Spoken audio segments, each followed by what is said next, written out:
Okay, so switching gears here a little bit, and this is going to be, I guess, a little impromptu.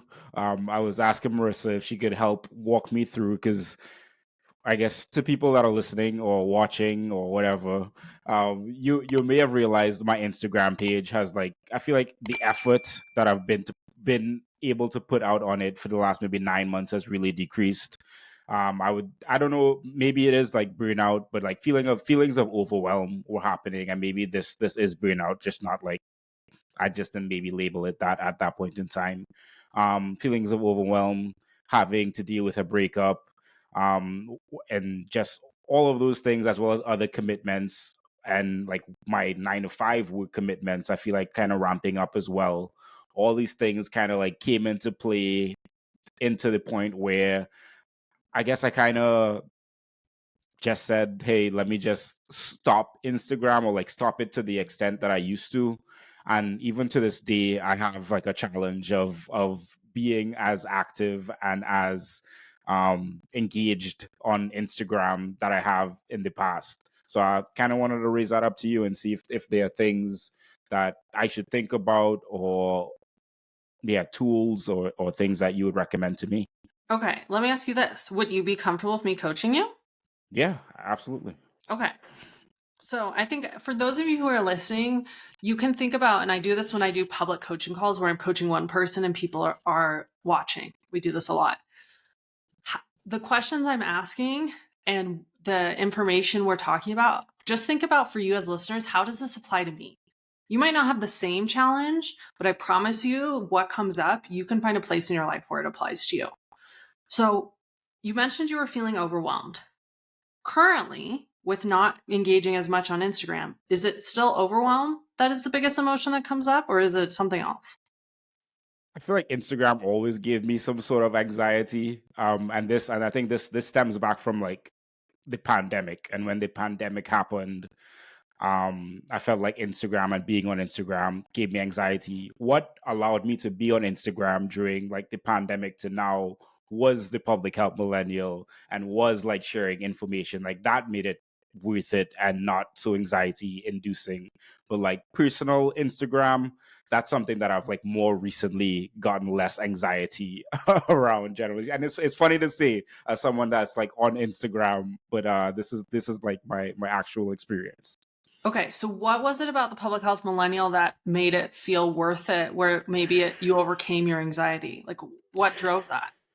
I think just the knowing that like this was something that was outside of myself, that I'm like actively helping people maybe like reaching out and saying, hey, this was helpful, or just different posts resonating with people, and them talking about it made it like more with it. Like it wasn't because I feel like a lot of times social media is more focused on like ourselves, but like my platform was more focused on like how can I help you, and what are the things that I can tell you that can really help and guide you in that like in wherever you are right now. And that made it worthwhile or easier for me to do. Okay, so it sounds like before and without the public health millennial, the Instagram anxiety came from some form of like, this is more about me, like eyes on me to some extent. I mean, you tell me. I don't know if it's eyes on me the anxiety came from. I guess also dealt with a breakup in like Uh-huh, yeah. as soon as the pandemic happened, and that person was still on Instagram and actively used it heavily, while I was like I felt like dealing with a lot emotionally. So I stopped using my personal Instagram so I wouldn't have to interact or see any of that. And I focused all energy on the public health millennial, if Okay, that but gives here's what clarity. I want to show you, right? The where you're feeling anxiety, right? It had something to do more with you in the sense of like, okay, I'm navigating Instagram and like this person that we broke up is still on here, right? Like it was a little bit more focused on you in some sense. It sounds like the anxiety reduced and you're able to use Instagram when the focus was on helping other people. Yes. And that shifted you out of the anxiety. Yes. Okay. And one thing I want to point out for everyone, it's very, very normal. Like if we experience anxiety about something and then we have kind of a bigger challenge or crisis, that anxiety increases. Mm. We saw this a lot in COVID, right? If we're feeling a little bit overwhelmed about our workload, COVID hits, overwhelm goes up. We see this right now. We feel a little anxious about what's going to happen in our career. Then changes happen in 2025. The anxiety goes up. So what we see is it's not a new emotion. It's our emotion more intensified. So that's number one, important to know. But number two, what's important for you to see here is that it sounds like what helped you show up is focusing more on helping others. And that helped kind of the anxiety maybe subside or get reduced or not have as big of a say in what you decide to do. Yes. Okay. So thinking about that, how could you utilize that information to help you with Instagram now?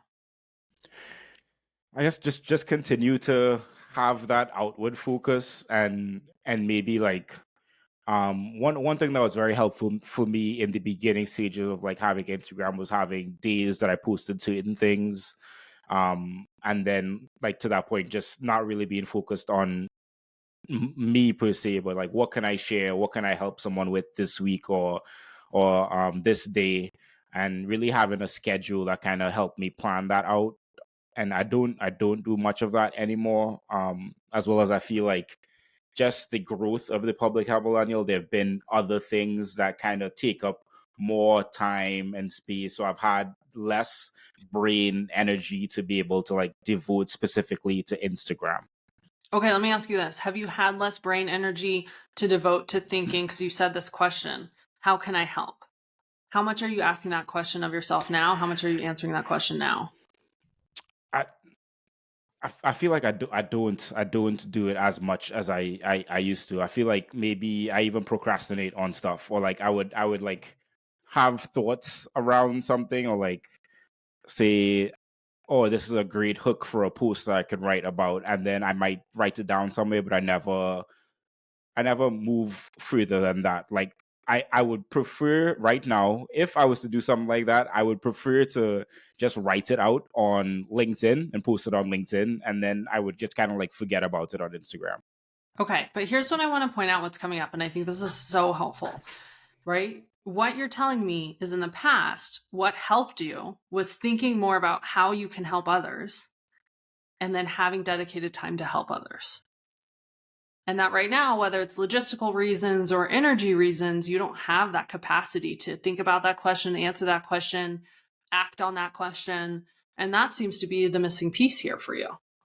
Hmm. That does make sense. I mean, you tell me, does that land? Does that resonate?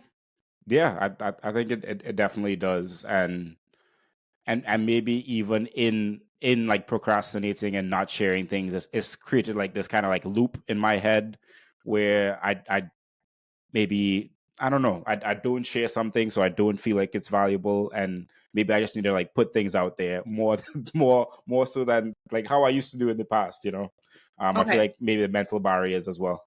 This is really important what you're talking about, actually. And this applies to anything. So, anyone listening, right?